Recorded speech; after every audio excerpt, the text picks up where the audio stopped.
大家好啊，又係我小 A 啦吓，咁咧就都幾個禮拜冇出片啦，咁咧就趁住咧就啱啱咧就開始呢個農曆嘅7月啦，咁咧我哋咧就講下7月入邊有啲咩特別要留意啊，我哋唔係講啲迷信嘅嘢，係講一啲科學嘅嘢啊，唔好睇錯啊，OK 吓，咁啊如果有啲朋友係想入嚟睇一啲即係迷信嘅嘢嘅。咁你都唔好走住，睇下我哋以科學嘅角度去點樣睇呢樣嘢先啊！咁啊喺個農曆嘅7月，即係話鬼節、盂蘭節啦，好多民間嘅習俗同埋禁忌啦，其實隱含咗好多科學嘅健康同埋邏輯理論嘅。咁咧，我哋會將一啲民族嘅習俗咧轉化一啲健康嘅提醒，希望你咧就留意嘅。好啦，第一樣嘢就係你會見到啊，7月好多人喺燒腰子啊、路祭啊，你會見到喺度拜神啊咁樣啦。咁其實咧喺農曆7月咧，我哋見到燒衣子嘅時候咧，我哋要點睇呢樣嘢咧？我哋唔係睇究竟有幾多一啲靈界嘅嘢過嚟做一啲叫做食呢啲嘢啊，定點樣啦？但其實我哋要睇嘅咧，就係喺健康方面，如果燒衣紙嘅時候會燃燒咗大量嘅懸浮粒子啦、一氧化碳啦，同埋好多一啲化學物質嘅，對於哮喘啊、鼻過敏或者慢性支氣管炎、心血管疾病嘅時候咧嘅人咧，會易引發出一啲氣管唔舒服啊，或者係呼吸不適嘅。咁喺呢個情況之下咧。其實咧呢段時間最好咧，大家戴一戴口罩啦。如果間屋企有過敏嘅人士咧，就應該即係閂窗啊，或者開一啲空氣清新機啦吓。咁咧，因為咧呢啲咁嘅一氧化碳啊、懸浮粒子咧，會經過我哋個肺啦，入到一啲叫做氣泡入邊啦，咁啊入邊都會影響，即係嗰啲懸浮粒子咧。如果對過敏嘅人咧，會令到佢咧，會好多一支黏液發生，即係痰啊。啊，另外咧就係話會有氣道過敏啦，會令到佢哋咧呼吸困難，同埋好多痰涎出現嘅。咁啊，盡量就要避免啦。啊，第二樣嘢係啲乜嘢啊？當鬼節嘅時候，話禁忌出街同埋夜遊，咁啊記住啦，就通常咧傳統就話啊11點打後你都唔好出街啦吓，咁啊，咁就其實你要諗下啦吓，我哋唔出街，但係有啲翻夜嘅人點算咧？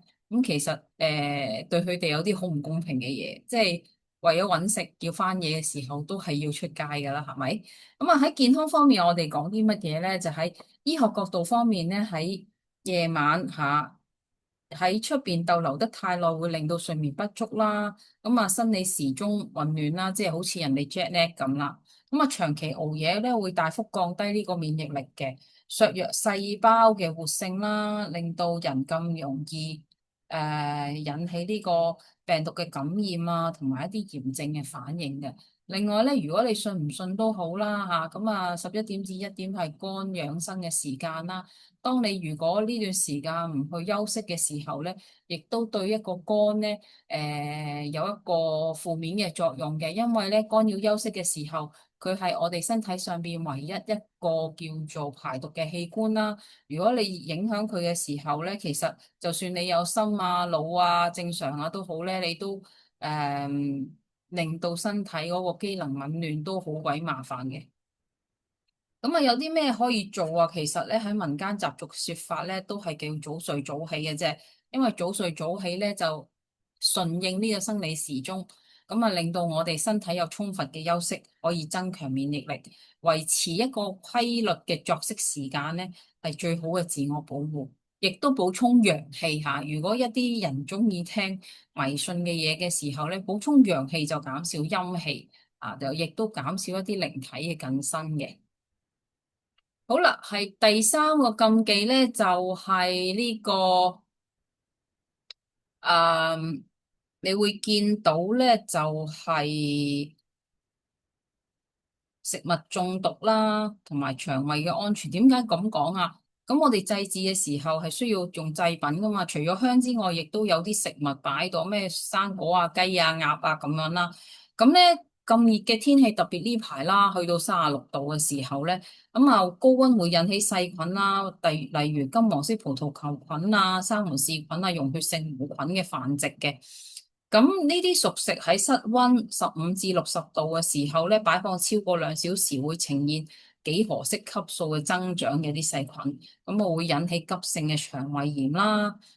特別係一啲腸胃敏感嘅人更加唔好食呢啲嘢啦吓。咁啊，叫做咧，如果你要食嘅時候咧，必須要徹底加熱至到75度以上先食嘅。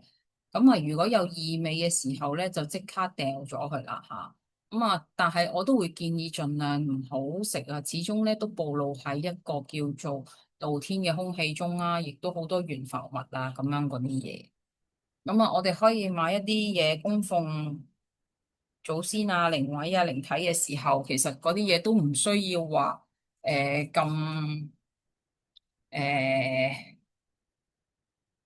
即係慳嘅，係咪先？一年先一次，咁就算話浪費食物都好啦，為咗自己健康着想，都唔好做呢樣嘢啦吓。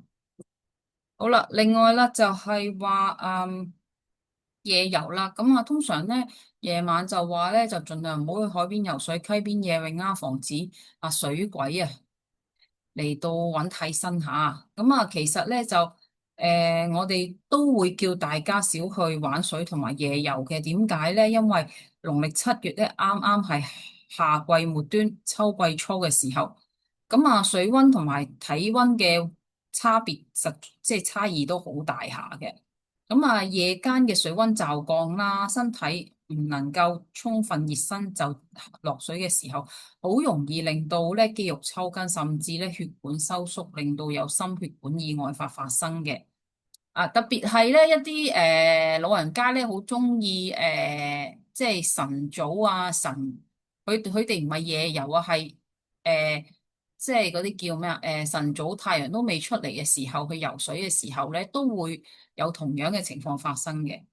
咁我哋會建議落水前咧要做足潔身運動啦，避免唔好去一啲冇救生員同埋安全，避免去一啲冇救生員嘅水域啦。OK，盡量咧搵個人陪你去啦，或者朋友咁樣啦。啊，再唔係嘅，你咪去泳池游水咯，都起碼有救生員就會好啲咯。夜晚同埋飲酒後咧，記住唔好落水啦吓。OK。大約咧就係呢啲禁忌啦。記住啦吓，我哋咧以科學嘅角度去諗咧，記住燒衣紙嘅時候會有呼吸道嘅感染啦，容易。夜晚出街嘅時候會令到生理時鐘紊亂同埋免疫力降低啦。如果去到供奉祖先靈體嘅時候咧，就會有一啲祭祀嘅供給物品咧，即係食物咧就要留意啦，盡量咧都唔好進食，預防呢個食物中毒啦。另外啦，就唔好夜遊或者係夜游水啊，夜晚游水啊，或者係叫做太盡量唔好太夜游水啦，OK 吓，或者係少去玩水啦。咁就係話驚有抽筋嘅情況啊，即係吓。咁啊。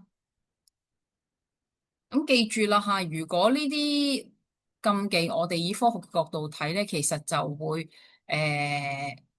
令到自己養生啦。第二樣嘢咧就係防止自己感染啊，同埋一啲不必要嘅傷害嘅啫吓。喺科學角度理解咧，就係話希望我哋係做咗呢啲嘢喺呢個月嘅時候，可以做到一個叫最穩固、最安心嘅健康護身符嘅。記住啦，順應時節，個人衛生，規律作息就係我哋今次嘅宗旨啦。大家中意嘅時候咧，俾 like、subscribe 同埋訂閱我哋嘅頻道。中意嘅時候分享俾你嘅朋友啊，多謝各位。